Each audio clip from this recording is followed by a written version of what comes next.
12:58.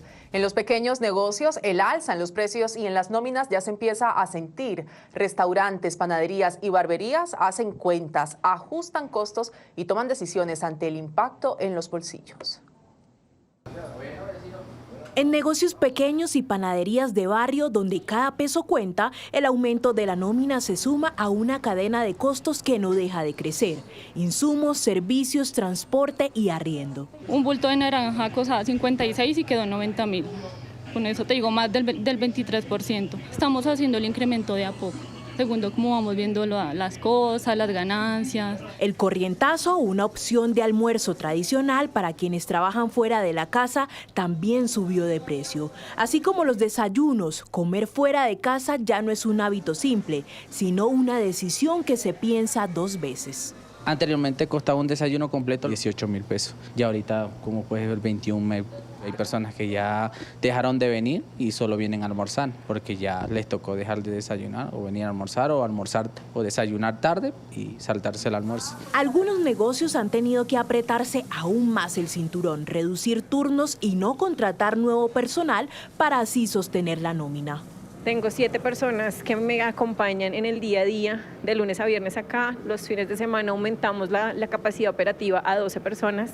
Entonces ellos también dependen de este sueño. Vamos a tener un incremento de precios porque también van a subir los impuestos. Entonces, a medida que vaya subiendo cada variable en el sector económico, pues nosotros nos vamos a ver afectados. Mientras que en barberías como esta, en el barrio Galerías en Bogotá, los clientes aprovechan los últimos días antes de que entre en vigencia el ajuste de tarifas para este año. Todavía no hemos subido precios, pero según lo que se ha hablado, por ejemplo, acá el corte tiene un valor de 40.000 pesos, el corte va a quedar en 50.000 pesos. Cada persona gana por lo que hace, se gana un 50% de lo que trabaja y pues cada uno paga su EPS, sus prestaciones, porque trabajamos por prestación de servicios. En medio de este panorama, los pequeños comerciantes se enfrentan el reto de mantener la calidad y el empleo, mientras ajustan sus precios para asumir los nuevos costos.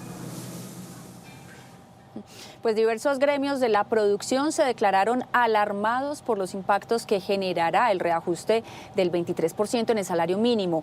Advierten sobre el freno en contrataciones de nómina, recortes de personal y eventuales cierres de microempresas. Los mayores efectos del decreto que fijó el nuevo salario mínimo en 1.750.000 pesos se sentirán en las micro, pequeñas y medianas empresas del país, que soportan más del 90% del empleo formal, en su gran mayoría con trabajadores de salario mínimo. La primera medida es mirar qué personal van a sacar. La segunda, qué contratos no se van a renovar. Y la tercera, buscando otro tipo de contratación, tercerización. Sin duda el sector floricultor es uno de los sectores donde ese aumento desbordado del salario mínimo tiene un mayor impacto, porque somos intensivos en mano de obra. En sectores como el de las confecciones y textiles advierten que inevitablemente el encarecimiento de la mano de obra se reflejará en el precio de las prendas de vestir, pero no serán los únicos efectos. Vemos un riesgo de despidos y congelar contrataciones y también va a impulsar a la informalidad o de pronto al cierre parcial de algunos talleres. Por estos perjuicios, FENALCO interpuso una demanda contra el decreto del salario mínimo ante el Consejo de Estado. Estamos pidiendo al Consejo de Estado igualmente la suspensión provisional. Se perderían más de 772.000 empleos, puestos de trabajo, y se cerrarían miles de empresas, microempresas. Además, muchos empresarios indican que el reajuste del 23% del salario mínimo destruyó la escala salarial en muchas compañías y ha motivado inconformismo de otros trabajadores cuyo salario subirá en menor proporción. Y ante instancias judiciales, varios abogados, empresarios y sectores políticos han instaurado tutelas y demandas buscando tumbar ese decreto del gobierno que aumentó el salario mínimo. Eduardo Hernández, hola, ¿qué es lo último? Hola Aleja, ¿qué tal? Buenas tardes. Pues mire, lo último tiene que ver con esta decisión que ha tomado el juzgado tercero de ejecución de penas, negando unas medidas cautelares que había pedido el expresidente de la Corte Constitucional, Alejandro Linares, para que se suspendiera el efecto del decreto que aumentó el salario mínimo en un 23%. La tutela argumenta que ese incremento genera graves efectos inmediatos para los pequeños negocios que se exponen incluso a la quiebra.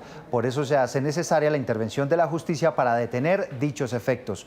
Dice la tutela que el aumento del salario mínimo podría terminar vulnerando derechos fundamentales. Sin embargo, el juez consideró que el documento no sustenta de manera suficiente por qué se podrían ver violentados estos derechos fundamentales, ni tampoco los perjuicios inmediatos que tendría esta medida, y por eso decide negar esa suspensión provisional del aumento del salario mínimo. Pero mientras tanto, en el Consejo de Estado se admitió una demanda que busca la nulidad del decreto que estableció ese aumento salarial.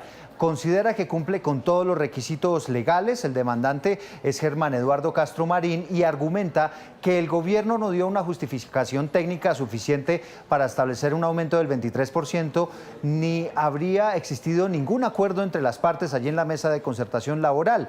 Estas son solo algunas de las tutelas y demandas que ha recibido la rama judicial en un intento por tumbar este incremento del salario mínimo. Por ejemplo, Fenalco, lo veíamos, también presentó esta demanda ante el Consejo de Estado, y otras tutelas se han presentado por líderes del Centro Democrático que inclusive ya han sido negadas. En resumen, será el Consejo de Estado el que analice todos estos recursos y estudie precisamente la posibilidad de tumbar el aumento salarial que ha sido duramente criticado por economistas y empresarios.